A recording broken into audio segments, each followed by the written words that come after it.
North Korea currently has arguably the worst economy in the world. However, this hasn't always been the case. In fact, it held the title of Asia's most industrialized country, consistently outperforming South Korea for decades. North Korea became insanely poor due to a combination of factors and mismanagement. How did North Korea go from being an ideal socialist state to being the world's worst place to live? Join us on this informative journey as we try to uncover the key reasons that contribute to North Korea's extreme poverty, making it one of the poorest countries in the world. At first glance, this picture might show a group of healthy, cheerful North Koreans who appear satisfied with their regime and way of life. But if you look closer, you'll see their lives in all their brutal reality. Stay tuned until the end to find out the truth behind the facade. Up until August 15, 1945, Korea was a single nation. On that day, Japan submits, and World War II is formally over.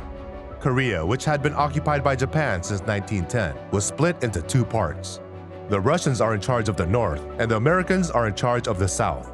It was originally planned to unite Korea once more, and attempts were made by both Russia and the US to rule it jointly. But there was too much mistrust between the capitalist Americans and the communist Russians. 3 years after the war's end, two states were formed: a Socialist People's Republic in the north, backed by Russia, and a Democratic Republic in the south. The scarcity of food inside North Korea's borders is one reason for the country's poverty. The prevalent poverty in North Korea has led to severe food shortages, which have become a recurring cycle. The ongoing food shortages in North Korea are getting worse. The nation is at its lowest point since the arduous March famine in the 1990s, which killed hundreds of thousands of people and caused widespread starvation. The famine had a long-lasting impact and made the nation dependent on foreign aid to feed its people. How did the government solution to North Korea's 1996 famine lead to catastrophic consequences? In 1996, North Korea was going through one of the greatest famines any industrialized country had ever seen.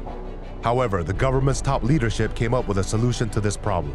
They began a widespread push to breed mountain goats in the hard, hilly north, flush with the bushes they graze on. It appeared to be the ideal strategy for obtaining additional food for the area. The number of goats tripled in 2 years, but the goats quickly devoured the bushes that helped hold the loose mountain soil together during the heavy rains every year. In the absence of these bushes, the outcome was significant mudslides, which left the agriculturally productive territory in ruins and the coal mines completely flooded. 5 to 10% of North Korea's whole population died in just 4 years. This, however, is only one instance of an unwise decision made in a nation that possibly has the worst economy in modern times. Even if food were distributed fairly, the ruling class and military would be given priority. According to national and international research organizations, North Korea could have purchased more than 1 million tons of food.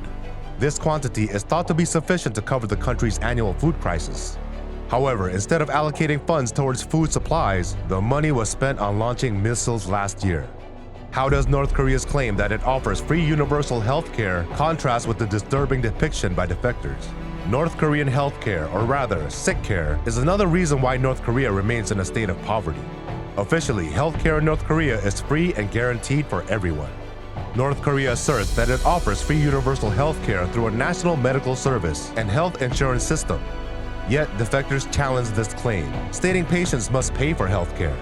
They allege the upper class receives better care than ordinary citizens, and that how much money a patient has determines whether they live or die.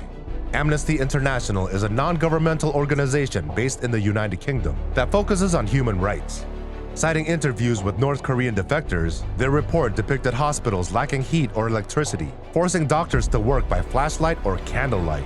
Shockingly, surgeries were performed without anesthetics, and patients had to pay for firewood or resort to makeshift heaters by burning wood inside steel plates or drums for warmth. The already bad situation was made worse by the lack of medical equipment and medicines, which was like a drop in the ocean. North Korea's excessive military spending is the primary reason for perpetuating poverty. The military receives the lion's share of North Korea's budget. Despite the significant societal costs, the dictatorship directs its resources towards enhancing its missile capabilities and propaganda apparatus. North Korea's rubber-stamp parliament has approved the budget. The budget maintains a high level of defense spending as leader Kim Jong-un pushes for an aggressive buildup of his nuclear arsenal. Pyongyang proved this resolve by launching more ballistic missiles than ever before in 2022. a total of more than 70 launches were made, including intercontinental ballistic missiles that have the capability to reach the U.S. mainland. The largest ICBM display ever made while participating in a military parade served to emphasize this demonstration of military power. According to analysts, Kim's aggressive arms expansion and escalating nuclear doctrine have specific objectives. One aim is to compel the United States to recognize North Korea as a nuclear state. Additionally, the developments are intended to provide North Korea with a leverage in talks for security and economic concessions. The government's unshakable priorities continue to be spreading propaganda and glorifying the Kim dynasty. Additionally, they established strict controls over its populace, despite omitting the struggles faced by common North Korean citizens. Near the end of the 1960s, as the Cold War intensified, the over-reliance on heavy industries and the use of significant labor movements would be further challenged. North Korea would devote a significant amount of resources to the military since it strives for self-reliance. The entire culture of North Korea became militarized as a result of the country's massive military expansion in reaction to rising tensions. The rest of the economy was severely strained by the mandatory military service for all men ages 15 to 45 and women ages 18 to 35. North Korea's potential for development and wealth is weighed down by military spending. It prevents economic progress from soaring like a majestic eagle across the skies. Even when Cold War tensions eased in the 1970s, North Korea began to take out mountains of debt to finance additional heavy industry and the military buildup. This led to the next major mistake. In the 1970s, the concept of lending to North Korea was acceptable to Western European countries.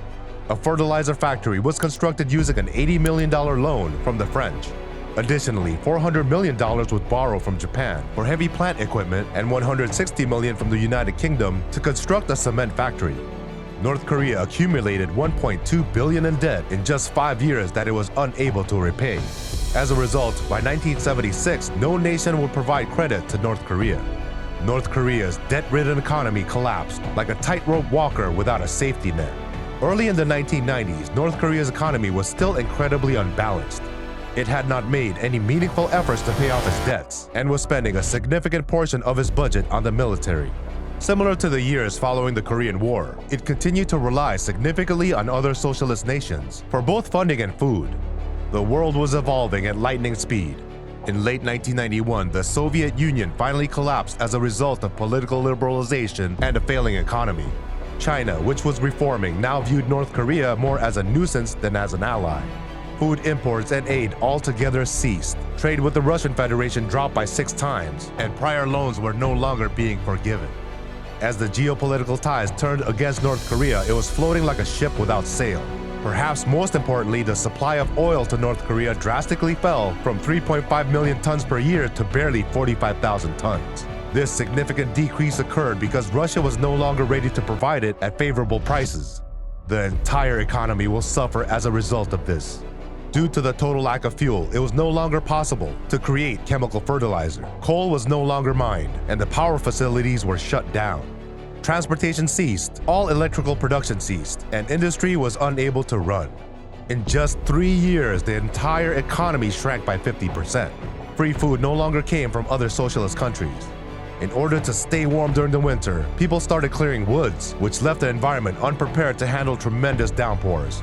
The remaining farmlands were destroyed by floods and mudslides, along with the goat breeding program during historic rainfalls. Even worse, underground grain storage facilities were destroyed by the floodwaters. It was the end of the world in North Korea. There was no food, no freedom, and a harsh totalitarian government ruled the country. Millions died, and it became the worst place in the world to live. In the midst of hunger and despair, North Korea's dreams of prosperity faded like stars vanishing in the darkest night. Do you think North Korea is the country with the most mismanaged economy? Comment below.